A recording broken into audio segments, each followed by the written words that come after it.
Itoophiyaan waancaa Afrikaanotaa bara 2029 isa soddomii torbaffaa qopheessuudhaaf gaaffii dhiyeessitee jirti. Waa'ee kana irrattis qabannee dhufnee jirra. Aisha Marka fuunee kabajamtootaaf jaalatamtoota hordoftoota madda walaabaa miidiyaa. Pirezidaantiin itti aanaa paartii badhaadhinaa fi itti gaafatamaan giddugala qindeessaa ijaarsa dimookiraasii obbo Adam Faaraa garee jiila bakka bu'oota paartii kooministii Chaayinaa fi itti aanaa ministeera barnootaa biyyattii wajjin mari'atanii jiran. Diyaaspooraan carraalee haaraa riifoormii diinagdee uumamee biyyaa fi dhaloota akka fayyaduuf yaamichi dhiyaatee jira. Magaalaa Finfinnee kutaa magaalaa Addis Katama Markaattoo giddugala Shaamaataraatti sababa balaa ibiddaan mudate qorachaa jiraachuu poolisiin magaalaa Finfinnee ifoomsee jira. Pirezidaantiin Federaal Dimokiraataa Riippaabilika Itoophiyaa obbo Taayyeen barreessaa olaanaa dhaabbata mootummoota gamtoomanii Antooniyoo Goortees wajjin mari'atanii jiran. Yaa'ii 46ffaa waliiga'iif konfedereeshinii kubbaa miilaa Afrikaanotaa Finfinnee gaggeeffamaa ture murteewwan garagaraas murteeffamanii jiran.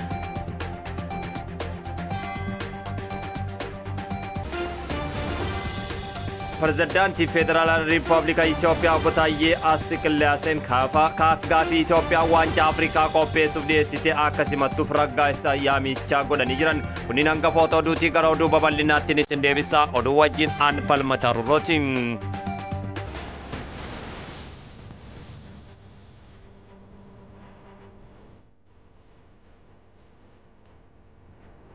Pirezidaantiin itti aanaa paartii badhaadhinaa fi itti gaafatamaan giddugaleessa qindeessa sirna ijaarsa dimookiraasii obbo Adam Faaraa garee jiila bakka bu'aa paartii kooministii Chaayinaa fi itti aanaa ministeera barnoota biyyattii Wu Yaanii waliin mari'atanii jiran. Odeessa kanaaf falmataa waan qindeeffate qaba. Hariiroo jabaa ardii Afrikaa wajjin yeroodhaa yerootti kan geggeeffachaa jirtu biyyattii Chaayinaadhaa yeroo ammaa kanatti olaantummaa ishee biyyoota gaanfa Afrikaa keessatti waan dhugoomsatti fakkaata. Pirezidaantiin itti aanaa paartii badhaadhinaa fi itti gaafatamaan giddugaleessa qindeessaa ijaarsa dimookiraasii obbo Adam Faaraa garee jiila bakka bu'oota paartii kooministii Chaayinaa fi itti aanaa ministeera barnootaa biyyaa Wuchaa waliin mari'atanii jiran. Mariin isaanis biyyoonni lameen hariiroo paartii fi paartii dabalatee hojiilee jijjiirama biyyoota lameen itti galmaan irratti kan xiyyeeffatu ifoomee jira. Maricha irratti obbo Adam Faaraa akka jedhanitti michummaan tarsiimaawwan paartiilee lameen cimee dhufuu isaas ibsanii jiran.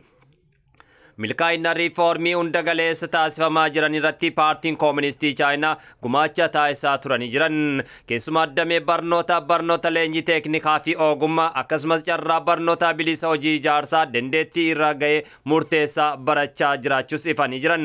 Kun bu'aa qabeessummaa michummaa tarsiimoo paartiilee lameen kanneen agarsiisu ta'uu ifoomsanii jiran.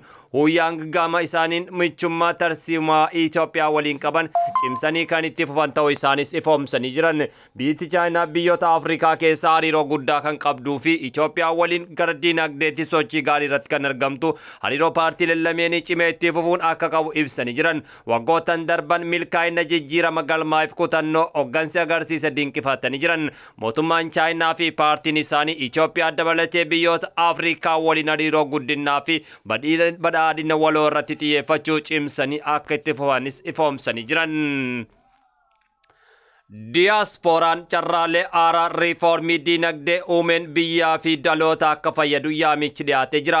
Waashingitan DC'tti waltajjii hawaasa diyaaspooraa hirmaachise qopheessuun imbaasiin Itoophiyaa gaggeeffamee jira. Waltajjii irratti bulchaan baankii biyyaalessaa Maammoo Miratu waa'ee riifoormii diinagdee gaggeeffamaa jiruu fi carraalee riifoormii uumaman irratti ibsas taasisanii jiran. Riifoormii bulchiinsa sharafa alaa irratti dhiyeenya taasifameen biyyaafis sharafa alaa argamsiisu keessatti gumaacha olaanaa akka qabus dubbatanii jiran. Hawaasni diyaaspooraa carraalee mijataa uumamanitti fayyadamuun imala badhaadhina biyyattii keessatti ga'ee isaanii akka baatanis yaamichas taasisanii jiran. Magaalaa Finfinnee kutaa magaalaa Addis Katama Markaattoo giddugaleessa Shaamaataraatti sababa balaa ibiddaa mudateen qorachaa jiraachuu poolisiin magaalaa Finfinnee ifoomsee jira.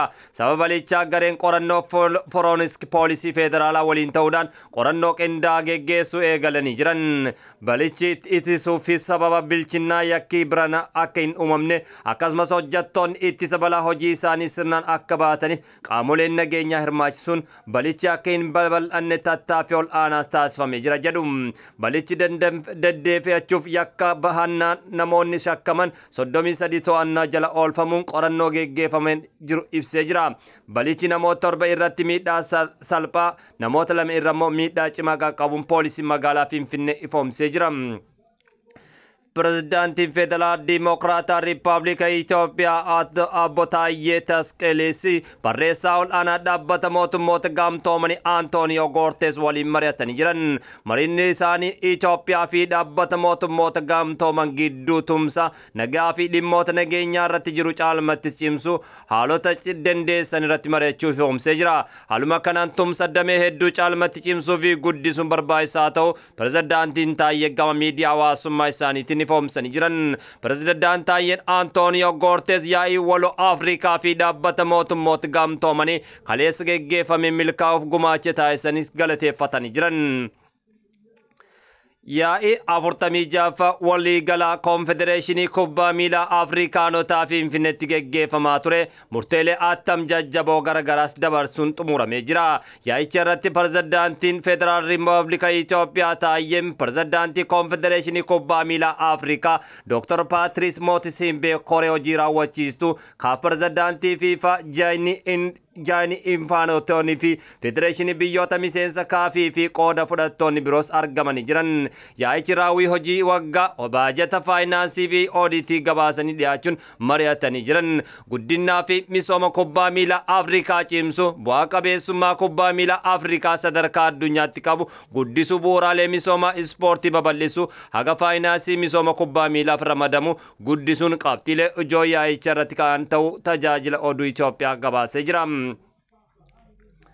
Boordiin filannoo biyyaalessa Itoophiyaa yaa'ii waliigala ooditii miseensa dubartoota deeggarsa mallaqaa argamu walqabatee xalayaa dhorkii ifoomsee jira. Paartiileen murtoo dhorkii irratti dabarsee sochii bilisummaa Oromoo, Paartii Dimokiraataa Itoophiyaa, tokko dhaabbata Dimokiraataa Uummattoota Geedoo, dhaabbata Dimokiraataa Hararii, Paartii Sirna Gadaa Bilisummaa Oromoof, sochii biyyaalessa Walaayittaa, Paartii Dhaloota Haaraa, sochii Dimokiraataa biyyaalessa Gaambeellaa, sochii Dimokiraataa Uummattoota Gaambeellaa, Gamtaa Dimokiraataa Itoophiyaa fi Paartii Dimokiraasii fi Haqa Agawuuf ta'u ifoomsee jira. Murtoon dhorkii boordichaa darbe kun hanga boordichi murtoowwan adda addaa dabarsutti paartiileen kunniin sochii seera qabeessa kamirraayyuu dhorkamanii akka turan kan taasisu ta'uun ibsee jira. Dhorkiin darbe kunis hanga ka'utti paartiileen eeraman yaa'ii manneen maree paartiilee siyaasa Itoophiyaa qopheessu irratti argamu filatamuu akkasumas immoo miseensa koree ta'uun tajaajilu akka hin dandeenye beeksisuun manneen mariichaas dhorkamii kaa'e kana hojiirra oolchuu hubachiisee jira.